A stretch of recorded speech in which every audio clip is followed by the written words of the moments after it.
From Russia with a nuclear submarine. As Vladimir Putin lands in Delhi for the first India visit since the Ukraine war, that is, New Delhi has quietly closed a $2 billion deal to lease a nuclear powered attack submarine from Moscow. Yep, you heard that right. A nuclear submarine. It's the most secretive, most political weapon a navy can operate. But here's the twist. Under the lease, India cannot use this machine in war. So why spend $2 billion on a submarine that can't fight fire in a combat? And why do it now?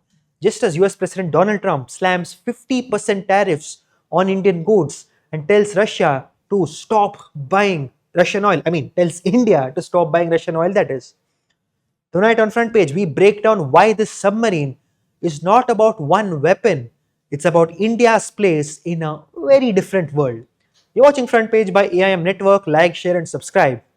Let's begin. Let's start with the basics, guys. India will lease a nuclear powered attack submarine from Russia for about $2 billion. And the submarine will be delivered in roughly 2 years, but because of the complexity, it could slip further. And the lease is expected to run 10 years, similar to India's previous Russian nuclear sub leases. And also under the agreement, the submarine is for training and deterrence, but cannot be used for active war. So think of it as a nuclear submarine finishing school for the Indian Navy. And remember, this is not the first time. India has done this twice before. Remember the INS Chakra, the Charlie class in the late 1980s? It was the country's first real hands-on experience with a nuclear boat. Then you got the INS Chakra, the Akula class from 2012 to 2021. Returned early after damage but gave India nearly a decade of nuclear sub operations. And those leases directly fed into India's indigenous nuclear submarine program. It's the ballistic missile submarines that gave India a sea based nuclear deterrent. And this new lease with Russia is probably going to be the third chapter in that story. So, on paper, you have India that has the following submarines. You got 17 diesel electric submarines in service. Then, of course, the indigenous nuclear ballistic missile subs, long abbreviation SSBNs for strategic deterrence. So, now why pay Russia for another nuclear powered attack submarine? Because nuclear submarines are in a different league. They're bigger, they're faster, and they can stay submerged for months and not just a mere few days. They're also quieter, they're harder to track, especially in places like the huge Indian Ocean and the Western Pacific region. Remember, a nuclear attack submarine is designed to hurt enemy submarines and ships, shadow carrier groups, and guard sea lanes. So, effectively, this Russian lease acts like a bridge. It trains Indian crews on high and nuclear end submarines. It lets India refine their doctrines, maintenance, and operations.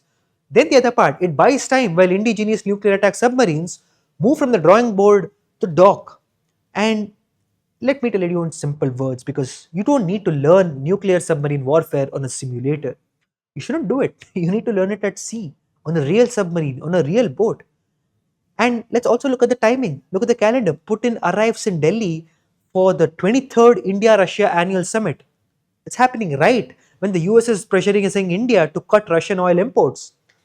Folks, Washington has slapped tariffs of up to 50% on Indian goods, plus an additional 25% secondary tariff tied to Russian oil. And Moscow is negotiating Ukraine peace terms with Trump's envoys. And then we also have in the middle of all of this, India now signs a decade long nuclear submarine lease with Russia. And it sends three unmistakable signals. One is strategic autonomy over alignment, because India is essentially telling the West, we'll work with you on tech and the Indo Pacific, but the defense and the energy decisions are going to be ours. Second is that Russia remains a critical defense partner, and India may have diversified, but for nuclear submarines, you got the S 400 and the S 500, of course, the BrahMos, and other reactor tech. In all of this, Russia still holds a very unique category. The third factor, of course, is the oil equation, which is non negotiable because Modi and Putin are expected to explore numerous ways to keep Russian oil flowing and push bilateral trade toward $100 billion by 2030. That's going to happen regardless of US pressure. And this submarine deal is one lever in a much larger energy security and tariff triangle. On the streets, Vladimir Putin's visit feels like a mini festival because in Varanasi, people held an India Russia friendship march with posters, drums, and even aarti before Putin's photo. In Odisha, artist Manas Kumar Sahu created a detailed sand animation welcoming him. And in Delhi, of course, is on lockdown mode. You got 5,000 plus police, SWAT teams, snipers, anti drone units, sanitized routes, and a secret stay location. So, politically, the tensions are quite high. Of course, the opposition says that visiting leaders avoiding the leader of opposition breaks long standing convention. Rahul Gandhi calls it insecurity, and a joint operation in a joint op-ed by UK, France, and Germany criticizing India's stance on Ukraine sort of drew a sharp rebuttal from the government, calling it unacceptable. So while the streets celebrate and Delhi's diplomatic corps is balancing a careful line between Moscow, Washington, and Europe, what truly does India really gain from this deal? One, of course, is training for the nuclear submarine era because these lead submarines, again, I'm going to repeat, cannot be used in combat. But what it can is train crews, test your doctrines, and refine nuclear submarine operations. It's going to be as essential as India's third ballistic missile submarine entering service and two indigenous nuclear attack submarines moving forward. And the Russia SSN helps India perfect the human and the operational side even before its own fleet arrives. And we're also going to talk about a stronger undersea deterrence because with China increasing patrols in the Indian Ocean and the AUK US adding US UK nuclear submarines to Australia, India can't rely on diesel boats alone. A leased SSN gives India an immediate hunter killer platform and complicates adversary planning inside the region. What this also gives is more leverage with Russia because Russia gets hard earned currency and long term maintenance contracts, and India gains bargaining power on S 500 talks, fighter upgrades, and space cooperation and cooperation on rare earth technology. Because once nuclear submarines enter the relationship, India is no longer just going to be a buyer, it becomes a strategic partner. The deal, folks, isn't just nostalgia, it does come with real risks that are worth mentioning. Take a look at the operational safety risk because India's last leased Akula sub sort of suffered major damages and was returned early in 2021 because nuclear submarines are unforgiving. One accident can set the entire program and public support back towards years. And of course, this somewhere signals a dependence on Russia. We'll talk about diversification, but India still relies on Moscow for nuclear submarines, key air defense systems, and certain missile technologies. But if Russia drifts closer to Beijing, that dependence is going to turn into vulnerability. And of course, the other factors with Trump tightening tariffs and Europe hardening its stance, every major Russia deal tests India's diplomatic balance because New Delhi must keep explaining that strategic autonomy isn't anti West, it's pro India. The bottom line here is that no Western nation is offering our country, India, a nuclear powered attack submarine on lease.